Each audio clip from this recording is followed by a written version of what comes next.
चरणों में प्रणाम करते हुए प्रार्थना करता हूँ हे नाथ, जिन जिन लोगों ने आपके चरणों में अपने आप को समर्पित कर दिया है भगवान, सभी भक्तगणों का मंगल करिएगा। और व्यासपीठ के माध्यम से आपका बेटा सत्य कह रहा है, बाबूजी जितने लोगों ने कथा में सहभागिता निभाई, जितने लोग भगवान की कथा सुनने आए हैं, 1 वर्ष के भीतर प्रत्येक भक्त की एक एक मनोकामना अवश्य पूर्ण होगी, इसमें जरा सा भी संदेह नहीं। भैया धूप बत्ती अगर सामने रखी हो थोड़ा सा।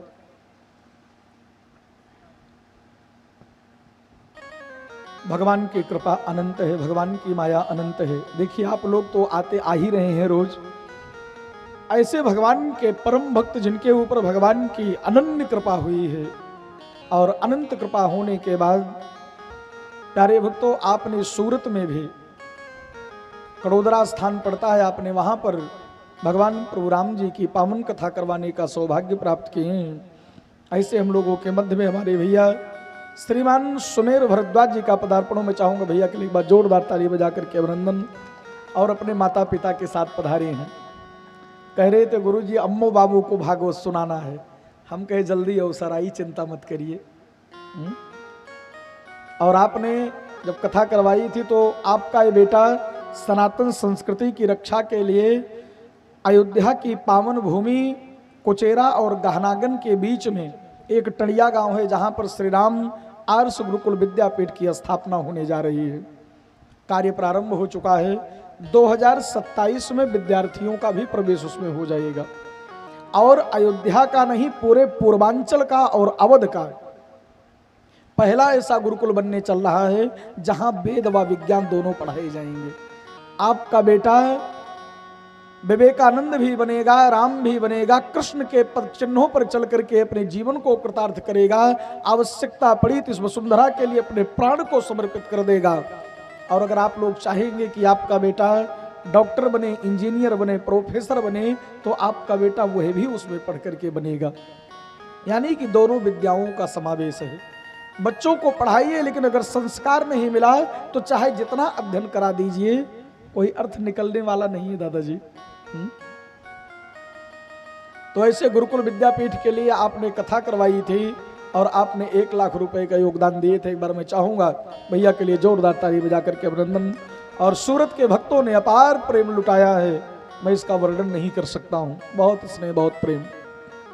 और प्यारे भक्तों ऐसे भगवान के परम भक्त अपने माता पिता के साथ पधारे हैं, बाबूजी का, अम्मा जी का और अपनी प्रियतमा के साथ पधारे, हमारी दीदी के साथ। मैं चाहूंगा एक बार पूरे परिवार के लिए जोरदार ताली बजा करके अभिनंदन। और देखिए बहुत सुंदर अंगोछा हमको भेंट किए हैं। ये जो दादाजी गटई में लपेटे हो ना, इसको कई लोग गमछा कहते हैं। आज के बाद गमछा नहीं कहना है, क्योंकि अगर आप अपने कंधे पर गम को छा करके यात्रा करोगे तो दिन भर गम ही गम बना रहे।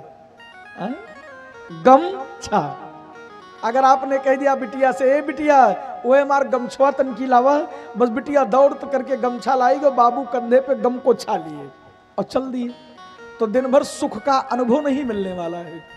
इसलिए आज से इसको अंगोछा कहना है कि जो अंगों को छाया प्रदान करे उसी का नाम अंगोछा है। तो भैया देखिए बहुत सुंदर हमको ले आकर के पटका भेंट किए हैं, और इसमें लिखा हुआ है राम नाम लीजे जन्म सुफल कीजिए। ये दूसरा वस्त्र हमको भेंट आपने किया है। सूरत में भी एक बहुत सुंदर वस्त्र इन्होंने भेंट किया था भैया ने।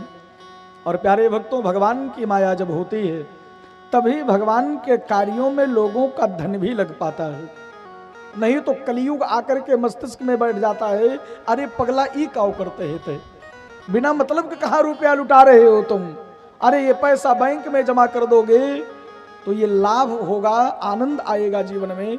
आप लोगों को बता दूं बाबूजी एक बात, ये सब लोग समझ लीजिए, समुद्र में अगर आप कोई भी चीज डालेंगे तो समुद्र क्या करता है, अपने पास नहीं रखता, तुरंत उठा के बाहर फेंक देता है।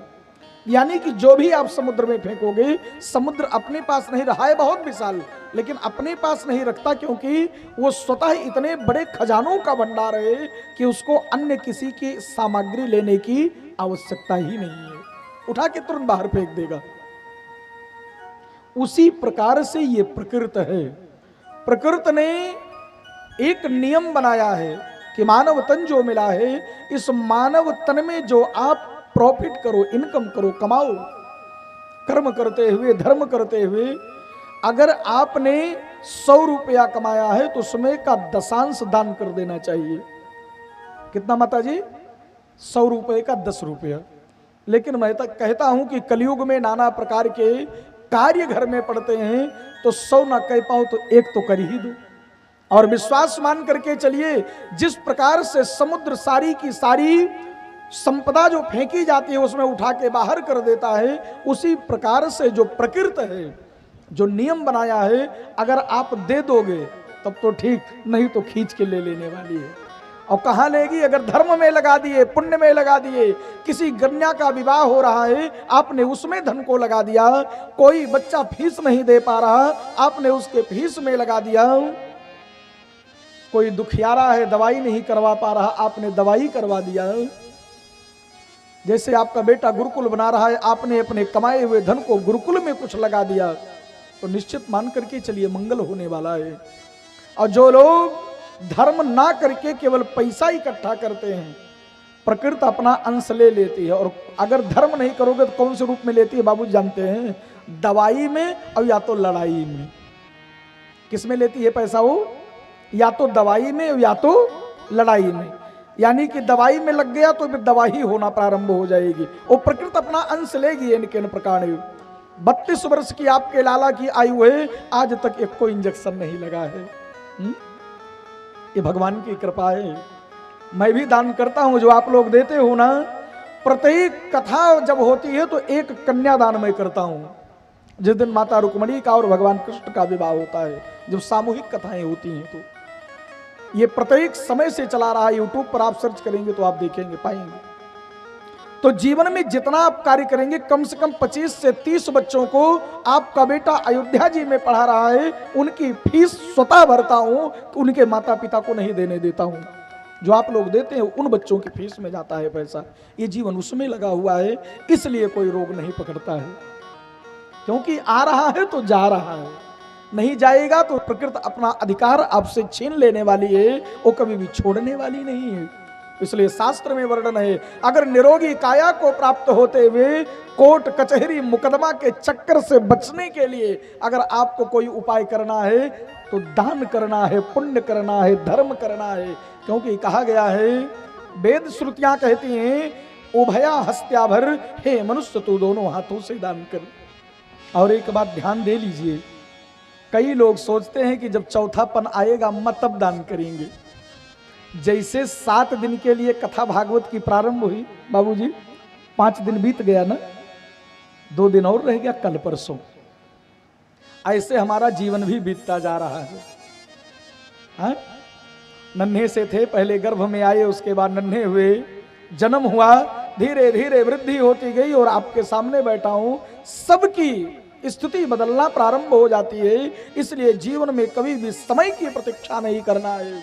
समय का स्मरण करते हुए परमात्मा ने जो यह मानव तन दिया है उसका ध्यान करते हुए दान पुण्य करते हुए अपने जीवन को व्यतीत करना है। नहीं तो आयु कैसे बीत रही है जानते हैं?